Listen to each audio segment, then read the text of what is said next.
Soldiers, sailors, airmen, Marines, and NATO ISAF civilians are turning counterinsurgency theory and guidance into reality daily.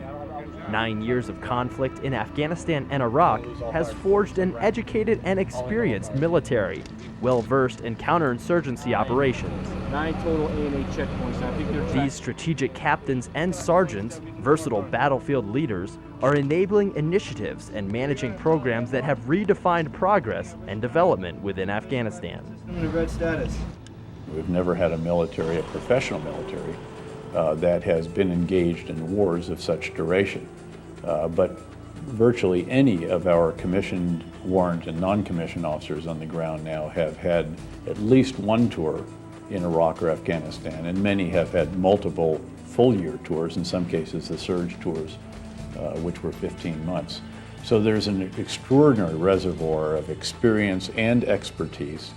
I see enormous versatility, initiative, innovativeness, just sheer understanding of the complexities of these kinds of operations, and also extraordinary courage. We need to maneuver on them, or we need somebody else to maneuver on them. We have them pinned down to the south. It's in that little The impact of all the programs and initiatives aimed at bringing security, development, and governance to the people may not be readily seen, but the road to improvement is paved with credible optimism. It's hard sometimes to quantify when you're doing the coin and KLEs how much you impact versus how much you don't. And I think the impacts will be well deserved over the years, especially when we're dealing and we make a lot of good friends with these Afghans and see improvements. And it's really important to see that the success of Afghanistan, because you come here and you take time away from your family, but it's also important to see how you develop the families here and bring their villages along, and also remove enemy insurgents that are willing to thwart and hurt ourselves as well as them. You are proud of ISAF soldier. Yes. To help our country. Making progress in an Afghan counterinsurgency requires the ability to wear many hats and perform many roles. A strategic captain, sergeant, and their team must be cognizant of local circumstances and situations. This level of warfare, often called the graduate level, is highly complex. Learning and adapting to the conditions is a way of life for these professionals. The IEDs and the mines that are all in the roads here, it just goes to show how the Taliban don't care about the people. They don't care about you, they don't care about us, they only care about them. We often talk about the leaders having to be pentathlete leaders.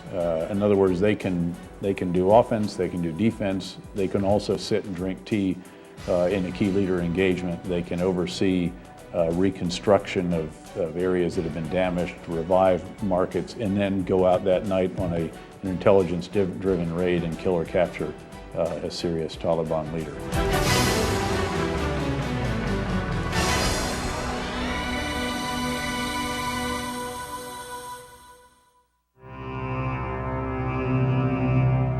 Essential mission skills in Afghanistan also include farming, raising livestock, and cultivating natural resources. National Guardsmen from 12 states, agribusiness development teams, deploy on year-long tours to help Afghans attain a functional level of prosperity and self-sustainability through improved agricultural methods. Mentoring Afghan farmers is like a step back in time when electricity and technology was non-existent.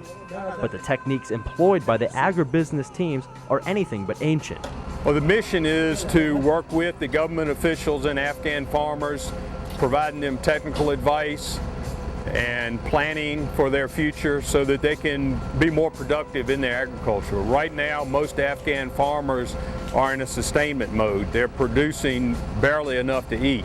So if we can improve their production just a little bit, they have enough to eat and enough to sell on their market, and that improves their lifestyle. As you and I both know, that's where the real money's made. These are the faces of progress: strategic captains, sergeants, agribusiness teams, flexibility and skills for the benefit of a safer, prosperous, new Afghanistan.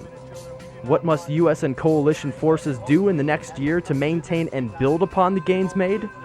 The answer lays with the pillars of an effective counterinsurgency. What we have to do, obviously, is to expand the security bubbles that we have fought hard to establish in certain locations.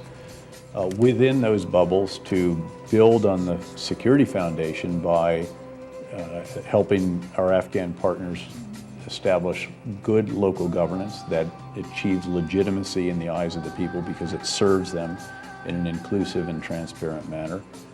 Help, again, revive local economies, help farmers plant licit crops rather than the poppy, let's say, so that Afghan people can see that this approach can improve their lives in the future, will provide a brighter prospect for them and for their children, and therefore deserves their support.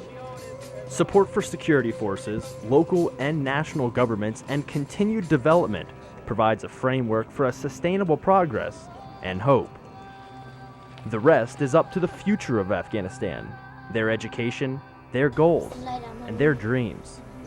My name is Anika. My father name is Malaja. General Petraeus says much progress has been made, but there's still plenty of work to be done. The hope is that this counterinsurgency is the way forward for Afghanistan. Thanks for watching.